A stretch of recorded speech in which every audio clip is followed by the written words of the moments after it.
Сәлем баршаңызға. Бүгінгі айтатынымыз бал жайлы болмақ. Егер сіздерге ұнап жатса, тіркеліп, лайк басуды да ұмытпаңыздар. Бал әртүрлі ауруларды емдеуге және алдын алуға көмектесетін өнім. Иммунитетті көтеру үшін қымбат дәрумендерге ақша жұмсамай, балды қолдануға болады. Ас қорытуды жақсарту үшін аш қарынға бір қасық бал жеуге ұсынылады. Бұл тәсіл асқазан ішек жолдары ауруларының пайда болуына жол бермейді. Құрамындағы амин қышқылдары кальцийді тиімді сіңіруге көмектеседі, ал кальций сүйекті қатайтады. Ол жөтелге қарсы жақсы құрал. Балдың антиоксидантты өкпені тазартып, жөтелді себептерін жояды. Гормон деңгейін қалпына келтіру арқылы бала көтеру мүмкіндігін жоғарылатады. Әсіресе ерлерге пайдалы, өйткені тестостерон өндірісі ұлғаяды.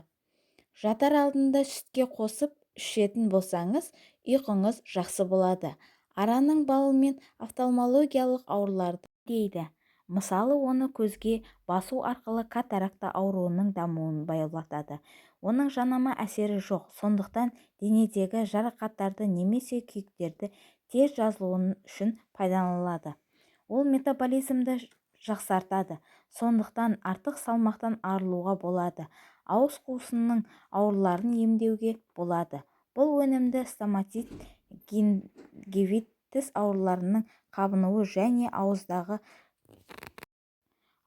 жараларды жою үшін қолданылады.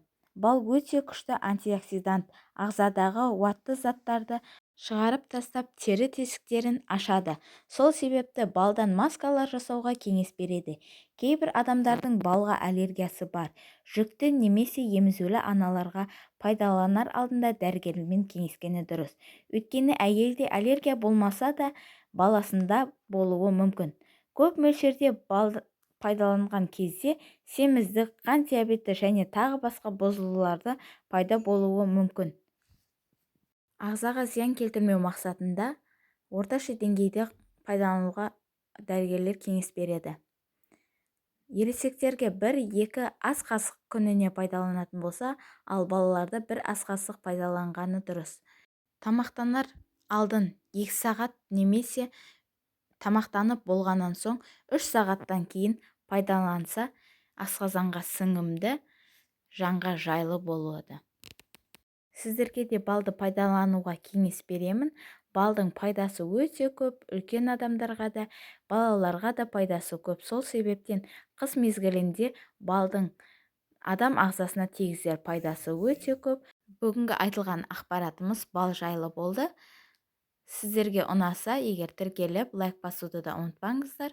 Сау болыңыздар. Рахмет.